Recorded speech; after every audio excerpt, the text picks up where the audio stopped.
Coming up. When your grandma picked out that shirt? Yeah, within a fortnight she was dead. As long as I remember. I'll remember, don't worry, I'll remember. But that's not anywhere near what I'm used to. And have you got it round your neck currently or something? I should have right now, but I haven't. How do you say that? Nobody would book me to do Joyful and Bright. Oh, holy cow. Dark and melancholic. I'm the bad guy. But you're speaking my language here. I also do not know my left from my right. It's you, not me! Right. We've got 4 different things and they're being said to 4 different people. Not me! God, I think we got it in one. Woo, we sound like professionals. And now, enjoy the podcast. How do you say that? How do you say that? How do you say that? How do you say that? Hello, welcome to How Do You Say That, the podcast that's sponsored by BritishVoiceover.co.uk. I am Samantha Boffin and I have got a co-host. His name is Mark Rice. That'll be me then. Hello. Every week we invite a voice actor into the studio. They bring one of their scripts and we bring one of our scripts and we find out, well, what do we find out, Sam? Well, we find out that there isn't just one way to read a script. There are lots of different ways. So, Mark. Yes.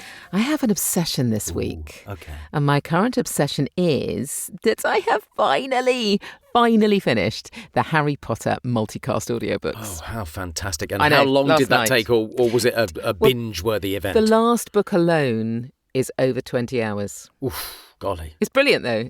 Honestly, I would advise any audio actor to listen to them because they're a masterclass in both narration and creating characters. They're bloody brilliant. You're going to have to find another obsession. My current obsession is, because it's so hot in the United Kingdom, and we're recording this on the hottest day of the year so far, it's a cooling towel. I have found a cooling towel that you wring out and you whack it in the air and it gets cooler and cooler and cooler and stays cool for about half an hour. They're brilliant. They're brilliant. And have you got it round your neck currently or something? I should have right now, but I haven't. Have. Well, let's welcome our special guest, voice actor Kelly Hicks. Hello, Kelly. How are you? Hello. Hi, guys. How's it going? Now, you join us from Good. across the pond. It's good. It's good. Let's find out a bit more about Kelly, shall we, Sam? Absolutely. So it all started for Kelly when she watched a film about the making of Disney's Alice in Wonderland animation when she was a tiny, tiny child. And she thought how cool it was to see the people behind the voices, especially Alice. And that stuck with her. So her dream job was always working in a voice acting studio. Oh, of course. Then she spent over 20 years as a pharmacy technician, mostly in a hospital or an oncology setting, because that's the obvious way in, obviously. Which, to be fair, that opened the door to working in e-learning and corporate, but animation and gaming is really where Kelly wants to be. So welcome along to the podcast. What are you obsessed with, Kelly? Have you got an obsession at the moment? I do have an obsession, and thank goodness that I don't have a bigger house, because my obsession is secretary desks. Oh. I currently have 4. Yeah. Do you need 4? I don't need 4, but I wanted 4. And then I just got another one, actually, but it's not an actual desk. What it is it's one of those, I can't remember the brand, but it's one of those kitschy 1970s cabinets that has like an 8-track player and a record player and a radio in it. Yeah. But it looks like a secretary desk, and when you pull it down, there's all the stuff. So that's my latest acquisition, but I'm kind of out of room. I would need a bigger house at this point to justify more desks. So, and as we bring down the shutter on your several secretarial desks, let's have a look at the first script of our show and ask, how do you say that? How do you say that? Sam, you've brought in a script this week. It looks like an audio drama or an audio book. It's an audiobook. Okay. It is about a ghostly supernatural happening. Oh, I love it. I love it. And is this the narrator talking? It is the narrator talking, yes. And is the narrator a character or you? The narrator is me, but the narrator gets very involved with the whole telling of the story. So a knowing narrator? A knowing narrator. Okay, yeah. well, that's good. Yeah. Any questions, Kelly, for Sam? well, actually, it would help to know the point of view of the narrator. Is the narrator a fan of the happenings, or are they horrified by them? Good question. So the events that happen within the story unfold to the narrator at the same time as they unfold to the listener. Ah. Okay. So the narrator doesn't know what's going to happen. Yeah. It seems odd in that first sentence, at the end of a week, or at the end of the week. No. Okay. It's at the end of a week. Okay, I'll give it a try. At the end of a week, however, Mary met with a serious accident. She was running across the croquet lawn to speak to her sister-in-law when she tripped over a hoop that had been accidentally left there and, in falling, ran a hatpin into her head. Blood poisoning ensued and, within a fortnight, she was dead. Martha was the only one in the house who associated Mary's accident and death with the piper, and she could not but suspect that, in some way or another, he had brought about the catastrophe. I liked it. It's a very matter-of-fact way of, it's kind of just putting out exactly what happened. Yes, it was quite journalistic in that sense, wasn't it? Okay. Yeah, like you were reporting on a story. Yes. Yeah. Fair. Yeah, I think you're absolutely right, Kelly. It was a little bit like reportage. I think whilst the speed and the tone actually was fine, I think that possibly it's creating a little bit more atmosphere because in the middle of it she dies. Yeah. And you kind of went, yeah, within a fortnight she was dead. Martha was only... It was like, I think I did that skittle over deliberately in the reportage style. I obviously picked wrong. No, actually, not wrong, but just different. Yeah. It's a different way to how I did it, I must admit. Sure. I sort of saw it as a bit of more atmosphere building, maybe. Perhaps because the narrator cares about the girls. Ah, yes. And my narrator did not care about either of them. No, fair. Well, I think, interestingly, you were pushing through to the story. Yes. And that is a valid way of doing stuff, actually, pushing through the story. Perhaps there is an extra layer that you can layer over the top of that. Yes, obviously. I'm wondering, Kelly, if you can bring out an extra layer for us. Well, I had a really hard time not sounding like I was quite amused by the entire thing when I was practicing this. So okay, we'll try interesting. At the end of a week, however, Mary met with a serious accident. She was running across the croquet lawn to speak to her sister-in-law when she tripped over a hoop that had been accidentally left there, and in falling, ran a hatpin into her head. Blood poisoning ensued, and within a fortnight, she was dead. Martha was the only one in the house who associated Mary's accident and death with the piper, and she could not but suspect that, in some way or another, he had brought about the catastrophe. I love that you've got a kind of slightly questioning feel to it as well. So as a listener, I'm also questioning what you're saying and is there something further behind that? I quite liked that. You stuck to the punctuation quite rigidly, I thought. And again, I'm used to Sam not sticking to punctuation at all. Doesn't mean to say that's the right way. No, of doing it, I appreciate that. Just what struck me actually was the joy. You have a bright, joyful voice. Yes. And that came through. And actually, interestingly, Mary and Martha and the other sisters within this, it all starts off quite joyfully, actually. Mm-hmm. Everything is absolutely lovely. They're having a great time. They're, young ladies with their lives ahead of them and everything is perfect. They live in this beautiful house, big croquet lawn, yada, yada, yada. And actually, in many ways, your voice is very good, very young, youthful, and, and in keeping with them. So that part of the story, if you see what I mean, that part of the element of the story, I think your voice is brilliantly suited for. Well, thank you. It brought to mind for me one of those satirical pieces where, at the end of the week, though, Mary met with a serious accident. Because you had a brightness to your voice there, I thought, oh, no, that adds another dimension in there as if, and we know that the narrator didn't know this before it happened, but as if it was predetermined and then they are thinking back on that. It's really interesting how different voices bring different elements out in a script, actually. Because it could just as easily be read by somebody with a joyful, bright, fun voice. Because a lot of the stuff in it is quite fun. So joyful and bright, maybe not the right way either, Kelly, necessarily. Is what I'm getting from Sam. Not. I don't know what you're getting from. As I say, It's not so much that it's right or wrong. That's what I Just find not fascinating. what you were booked to do. Nobody would book me to do Joyful and Bright, would they? that would not be my Dark and melancholic. Yes, and maybe right. and a little bit sensual as well. the funereal voice of Samantha Boffin. No, it's Wow. so it's just interesting, isn't it? That Yeah. different people are absolutely right to read the story, but it's it just happens to be that I was the one that was picked for no particularly good reason. Okay. Well, let's hear what you did with it. This is then, what I because did with it. I think Okay. if it's not funereal and it's not bright, there's still a raft of area it can go to Well- in between, isn't there? We might go funereal. No, let's see where we go. Okay. At the end of a week, however, Mary met with a serious accident. She was running across the croquet lawn to speak to her sister-in-law when she tripped over a hoop that had been accidentally left there and, in falling, ran a hatpin into her head.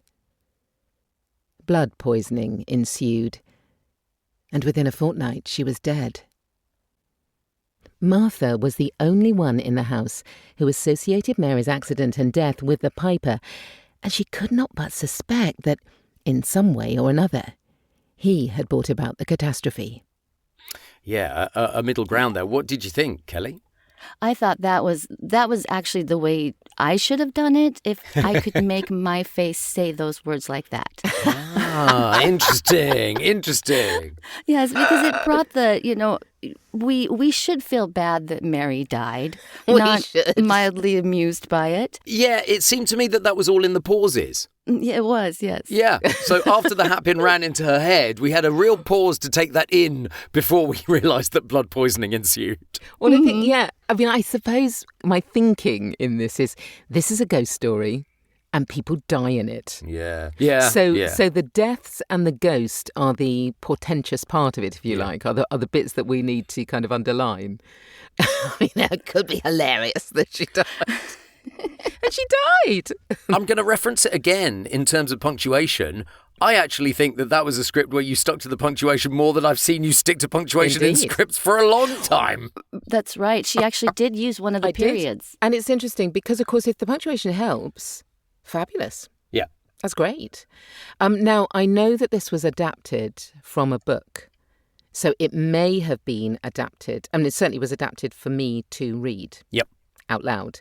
So this was a short story originally, and it was both updated in terms of Yes. different language, because it had you can hear that it's sort of set in the 20s, I think, and I think originally it had quite old-fashioned language, so Yes. they updated it for me, so they may well have kind of rejigged it so that it felt good to be read out loud. Play, how do you say that? Obviously, we bear in mind copyright, so some of the scripts have got some details and names changed to avoid any problems. And you can find both the scripts that we're working on in the show notes of the episode. So, Kelly, tell us a little bit about your script. It's quite unusual. So this is my character from a comic and animation that's created by Haley Jackson, and it's called 9 Lives. And it's about a group of cousins and magic cats that navigate everyday life. I'm sorry.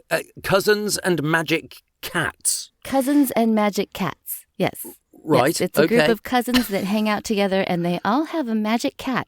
Okay. Yes, and they're adorable. They each have a different magic cat. They each have a different magic cat that each cat does something different, kind of based on the cousin's personality. Okay. So we're in a kind of fantasy world-ish, A little inside-out-ish? Yeah, a little inside out-ish, yes. Okay. Yes, because these creatures come out of what she calls the mindscape. Haley is the main character of the story, and she brings out all of these creatures with her drawings and her imagination. And who's talking in this script? Because from what you've just described and looking at the words, I can't see a match there. I'm the bad guy, which is what I love to do.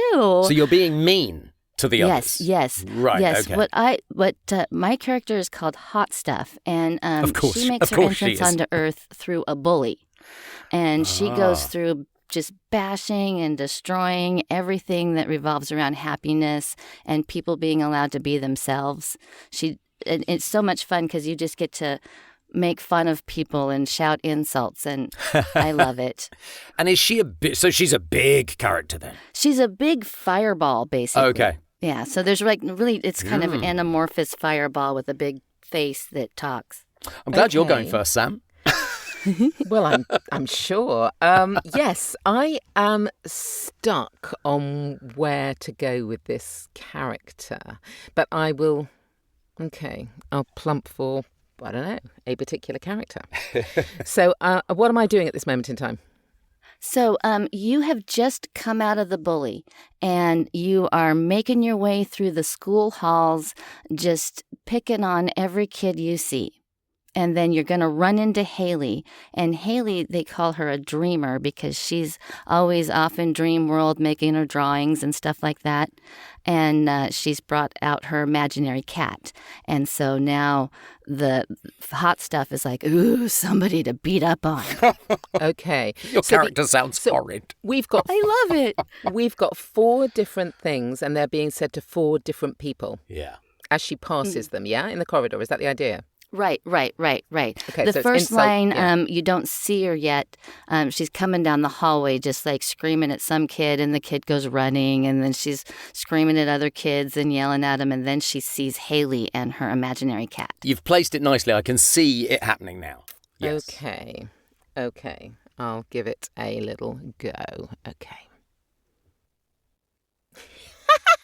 When your grandma picked out that shirt, did she tell you she hated you, or could you guess? If you're wondering why your friends are running faster, get a mirror. It's you, not me.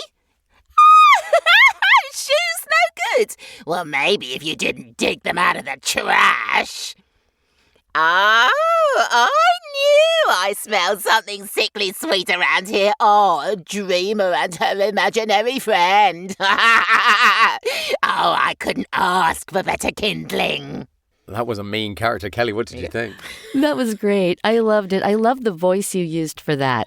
That was evil witchy, and I liked it.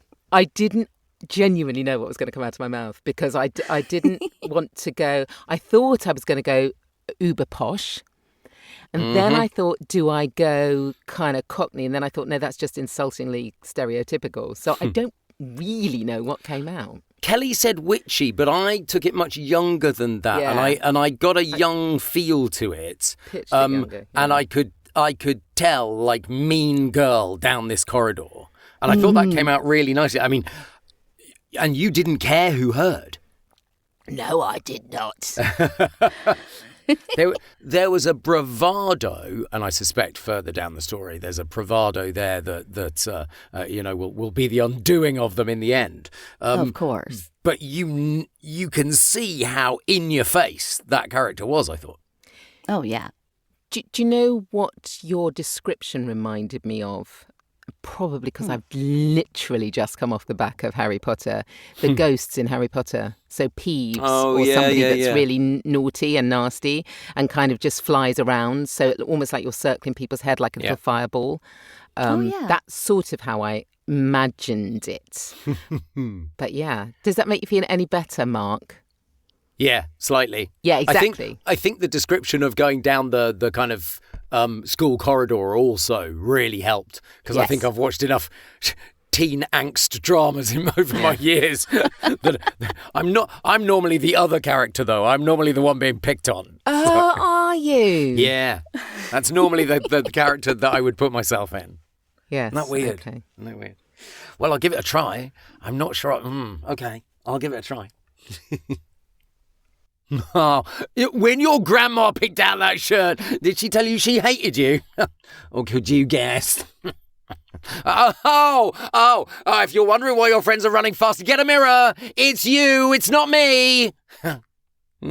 Shoes no good. Maybe if you didn't dig them out of the trash. I knew I smelled something sickly sweet around here.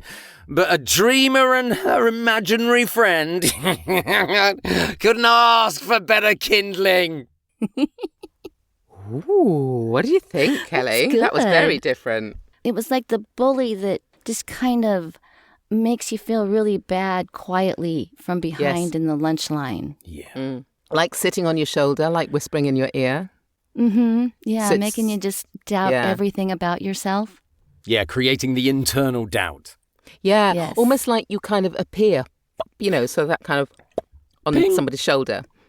So you're suddenly there, and then you're suddenly gone, and then you're I suddenly mean, I have there. to say, that's not what I had in my mind's eye. Okay. To be fair, I was physically there and going down the corridor, and maybe that didn't come across as much as I wanted it to. But yeah, I can see how that sits, kind of appearing and popping into someone's head. I think maybe because it was quite soft. There was a softness and a wheedling kind of meanness to it. Mm-hmm. So perhaps that didn't get the swiftness that you were thinking in your head. Maybe. The moving swiftness. Yeah. But I loved the idea of it, that kind of like almost whispering in your ear. I really don't like you. But you've got to really, buck up. Sinister almost. Yeah. And you're going to feel it in the quiet moment of your life. Think about it later on your way home from school. Yeah. Oh, you meanies, you two. Think about it on the way home from school. I'm interested to see what you did with it, Kelly. I imagine that you might be bigger than either of us went, maybe. Well, I'm naturally loud, so that helps. Is that why you were cast? Well, I'm not sure exactly, but partly maybe. Okay. When your grandma picked out that shirt, did she tell you she hated you? Or could you guess? If you're wondering why your friends are running faster, get a mirror, kid. It's you, not me. Are your shoes no good? Well, maybe if you didn't dig them out of the trash. I knew I smelled something sickly sweet around here. But a dreamer and her imaginary friend? I couldn't ask for better kindling. Oh, I love that. The meanness that came out there. Do you know what? I got in my head a scene from Rugrats. Do you remember that old cartoon, Rugrats? Yeah. And whether, like, Chucky's friend was being really mean to someone. Angelica. Yes, Angelica. Yeah, because she was mean. Angelica, yes. That did have shades of Angelica, yeah. Right. That sound is supposed to sound like a lighter starting. So, because she's for the kindling, yes. But also because of presumably your character. What's your character called in this again? Hot stuff. Hot stuff. Yes. Yeah. Well, that makes sense. That makes sense. I mean, hot stuff is a nasty piece of work. Fun to play, I would imagine. Oh, I bet you have a ball with it, don't you? Oh, I do, because I like being the mean person. I just love it. There's so much more to get your teeth into in a mean character than a goody-goody character, isn't there? There really is, because you can be sinister and quiet like you were, or you can be big and loud like I was, or just kind of right there in the middle like Sam was, so it's great. I don't know where we're going to go with that script in the next bit of the show, because we have to approach the wild cards next, so we can do either of these scripts in very different ways, perhaps. Absolutely. Oh, yes. So, Kelly, pick one of us and give us something different to do with it. Okay, so Sam, I would like you to do script 1, but I would like you to do it as if you are a 4-year-old telling your older sister who wasn't there about the whole thing happening. Ooh, okay. Yes, okay, right. Let me think, 4-year-old. At the end of a week, however, Mary met with a serious accident. She was running across the croquet lawn to speak to her sister-in-law when she tripped over a hoop that had been accidentally left there. And in falling, he ran a hatpin into her head, and the blood poisoning ensued, and within a fortnight, she was dead. And then my mother was the only one in the house who associated Mary's accident and death with the piper. And she could not but suspect that in some way or another he had brought about this catastrophe. Now, tell me, Sam, why do you associate young child of that age with both lisp and weak R? Just a character choice? A character choice. It was a really difficult one to do because, of course, it was full of Yes, horrific imagery. It was full of words they simply wouldn't have known. Yes, no, long, indeed. complicated words. Yes. So I had to ignore that and just assume they knew what those words were. And I suppose I just lent into the most obvious stereotypical things that I could possibly do. I think they're quite confiding children. Yes. And actually they do have quite high voices. Like telling a secret. Yeah. Lispy voices. Yeah. I mean, I don't know. I mean, I'm not an obvious 4-year-old, let's be honest. But... Kelly, what did you think? I thought it was good because you got that whole, I don't quite understand what happened, but this is what happened. Yeah. Yes, the questioning of it. Yeah. The misapprehension of it. Yes. Mm-hmm. Kelly, I've got an idea for you, and I think it would work with your script better than the one that Sam's just done. Did you ever watch The Addams Family? Oh, yes. Remember Lurch? Oh, of course. The butler who didn't say much, but quite low, quite lurchy. Yes. And I think that like a female lurchy type character might be quite nice for these lines, as if you are talking to the rest of the Addams Family and they are leaning on your every word about what happened. Okay. I make it lurchy. When your grandma picked out that shirt, did she tell you she hated you, or could you guess? If you're wondering why your friends are running faster, Mr. Addams, get a mirror. It's you, not me. Are your shoes no good Wednesday? Maybe if you didn't dig them out of the trash. Oh, I knew I smelled something sickly sweet around here. But a dreamer and her imaginary friend. Oh, I couldn't ask for better kindling. I love that. I think you captured something there. I could see the Addams Family listening and actually being enraptured by the story there because they love the dark stuff. Absolutely. And it's tough, isn't it, doing something as slow as that, I think. It is. Slow and low. Slow. Yeah. Slow and low. Yeah, really good. Slow and low. Yeah, very nice. Very nice indeed, Kelly. Love it. So I would like you to do the first one, Mark, like a detective revealing the key clue, the important clue. Yes. Detective in the summing up phase of, I'm imagining that all of the suspects are around. Yes. Like, at the end of the week, however, as we know, Mary met with a serious accident. She was running across the lawn to speak to her sister-in-law, you, when she tripped over a hoop that had been accidentally left there, and in falling ran a hatpin into her head. Yes, blood poisoning ensued, and within a fortnight she was dead. And Martha, you, the only one in the house associating Mary's accident and death with the piper. And she couldn't but suspect that in some way or another he had brought about the catastrophe. But had he? It was him. Not me. Him. It was him. I think it was Martha. Off the back of that, I think it was Martha. Yeah, I'm sure you're right. The finger was pointing. I'm sure you're right. The crooked finger. Yes, very nice. I like the fact that you lent into everything. I think detectives often do. So that you're not aware of what's exactly happening. Well, so no, that you're baffled. Well, so yes, so that when they go, it was you kind of go, really? How did you get there? Really? Yes. Yeah. Well, if you want to play along in the privacy of your own booth, as we've said, we've put the scripts in the show notes. You can have a try for yourself.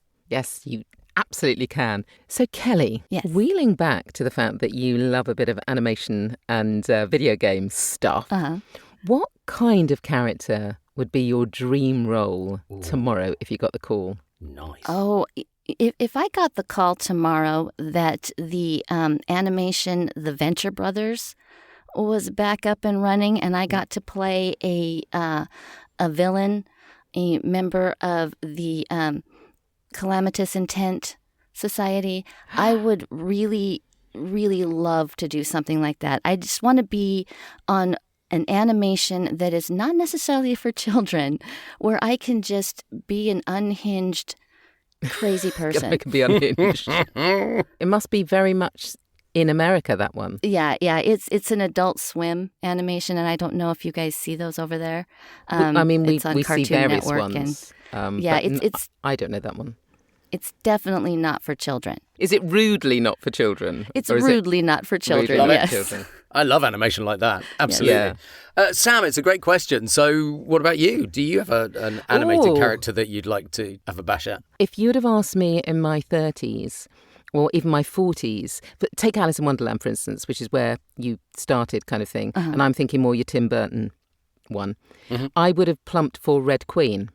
Oh, Yes. The Queen of Hearts. Yep. And Yeah, I would sure. have, But actually, I would love to play the White Queen, who is equally weird in her way and kind of forgetful and a bit dozy. And and now, in my ripe old age, I'd like to do, I actually think I'd really enjoy that one just as much as I'd enjoy the big bombastic kind of Red Queen role. Being a ditz is fun too. I mean, Yeah. anything that you can do that you can't do in real life. Yeah. What about you, Mark?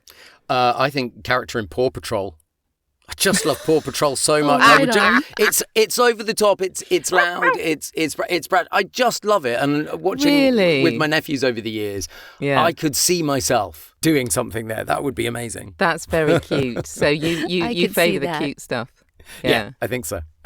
Kelly, if you were going cute, where would you go? Oh my goodness. Again, it would be an animation. And honestly, it would be kind of the same thing that I just was in with the 9 Lives, because it's just adorable, and the character, her art is so cute, and something like that. Just a cute little sassy cat would be fun. Sassy cat. Absolutely. I love Sassy it. cat. Yeah.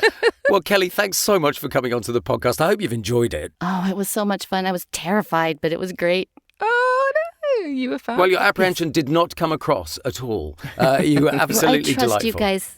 I trust you guys. I knew you would not make me make a fool of myself. Not at all, no. And to any That's our future job. guests, it's worthwhile. Yeah, it's us making a fool of ourselves.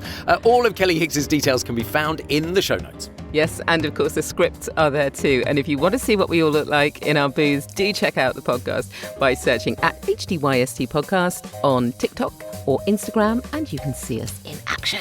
Well, that's it for this week. Thanks again to Kelly Hicks. We'll be back next week with more scripts and another voiceover guest when we'll be asking, how do you say that? How do you say that?